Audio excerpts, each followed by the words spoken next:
Welcome back to the morning show here on Arise News. I'm Rufai Yeseni. And I'm Shaitu Atigari. Good morning.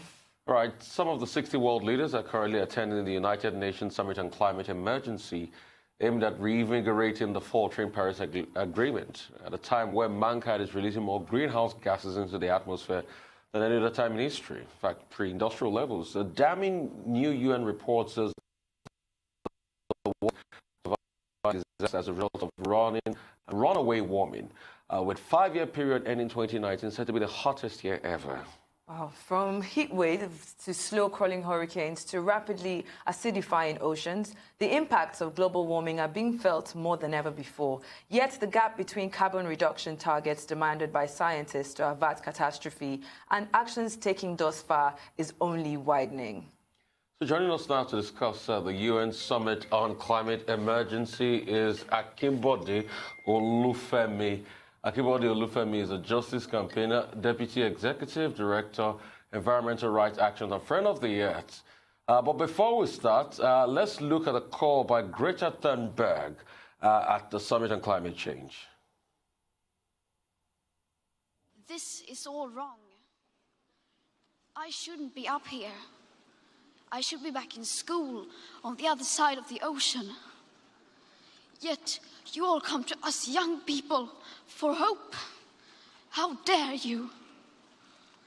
You have stolen my dreams and my childhood with your empty words, and yet I'm one of the lucky ones. People are suffering, people are dying, entire ecosystems are collapsing. We are in the beginning of a mass extinction, and all you can talk about is money and fairy tales of eternal economic growth. How dare you? For more than 30 years, the science has been crystal clear. How dare you continue to look away and come here saying that you're doing enough when the politics and solutions needed are still nowhere in sight? You say you hear us and that you understand the urgency. But no matter how sad and angry I am, I do not want to believe that. Because if you really understood the situation and still kept on failing to act, then you would be evil, and that I refuse to believe. The popular idea of cutting our emissions in half in 10 years only gives us a 50% chance of staying below 1.5 degrees and the risk of setting off irreversible chain reactions beyond human control. 50% may be acceptable to you, but those numbers do not include tipping points, most feedback loops, additional warming hidden by toxic air pollution, or the aspects of equity and climate justice. They also rely on my generation sucking hundreds of billions of tons of your CO2 out of the air with technologies that barely exist. So a 50% risk is simply not acceptable to us, we who have to live with the consequences. How dare you pretend that this can be solved with just business as usual and some technical solutions?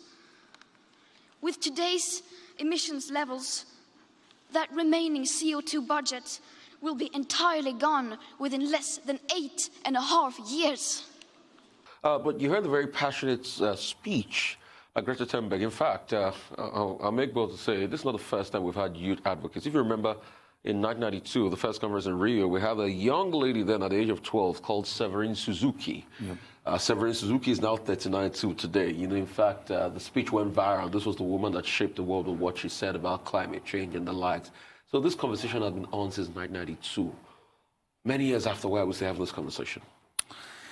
Well, first, let me say that that speech by Greta was very profound, very heart-touching, and I think the story has not changed.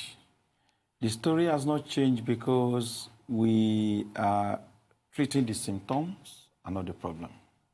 The climate change problem will continue until we are able to isolate the fossil fuel corporations. The structure that created the problem from how to look for sustainable, practical, real solution to climate change.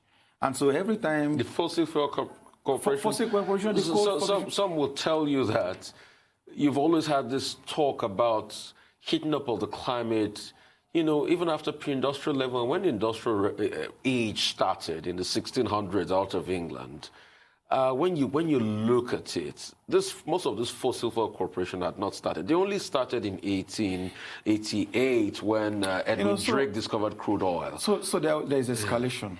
And now we have scientific evidence and proofs about, you know, where the problems are, the fossil fuel, the agro practices, you know, modern transportation, and the rest of them, the coal industry, you know, and these corporations all put together, right, are now surreptitiously shaping what is coming out of what we think should be the solution. And that, for me, it's not longer about, you know, tracing the history about, you know, pre-industrial age, you know, the Western industrial age. Look, they were not, those industrial periods were not even there till we have China, right? China is a bigger contributor to climate change problem today, China and the US, right? And so we've got to look at all those corporations and their unseen hand and sometimes seen hand in the UNCCC negotiations and be able to isolate them from the solution. Also, if you don't do that, and we allow these guys to also shape our democracy. I mean, what do I mean by that? You see a number of global leaders now sitting down, representing the people, but in the actual fact, they're actually representing corporate interests. And whereas government in itself, it's supposed to represent the interest of the poor versus the very strong, which are the corporates. And so when these guys sit down and what they think about first is the economy, is the money, the monetization of the climate change narrative itself, the carbon credit narrative, right? Then we are not going to end What happened to the Paris COP? Just a minute. No, the Paris COP. Because the U.S. is having this emergency summit because of the seeming failure now of the Paris COP agreement. You're correct. So there was Paris, and then there were some commitments in terms of, okay, let us limit emission to 1.5 pre-industrial level, right? Let's work towards that. And then what do you see? We had the Trump who came out and said, look, you know, forget whatever you've done. I am going to pull out of this agreement. No, others that have not directly pulled out have also not done a lot in terms of cutting down emissions. So the problem is these governments go to the world stage, to the UN, make very beautiful statements. It's a race we have to win, and we are going to win it. And then they come back home without making concrete steps towards cutting emissions. We have an environmental action plan on climate change in Nigeria. That was instituted in 2007? Around that time. Around 2007? But it's obvious we've not been following it. And what were the things embedded in that document? You know, there are, basically the action plan. Later we have the National Policy on Climate Change after that document. It's actually based on mitigation, mitigation measures, adaptation, and all those kind of stuff. Now, and okay, there were issues like, okay, let's the climate change department. You know, it was originally with the Federal Ministry of Environment. Now we have a department, and then there are debates about whether we should have a climate change commission. All these are in the works. But even within that, actually those commitments of the federal government under the UNFCCC, you know, that we're supposed to be reporting under the national, the NDCs, right? The periodic reports to the Climate Change Commission.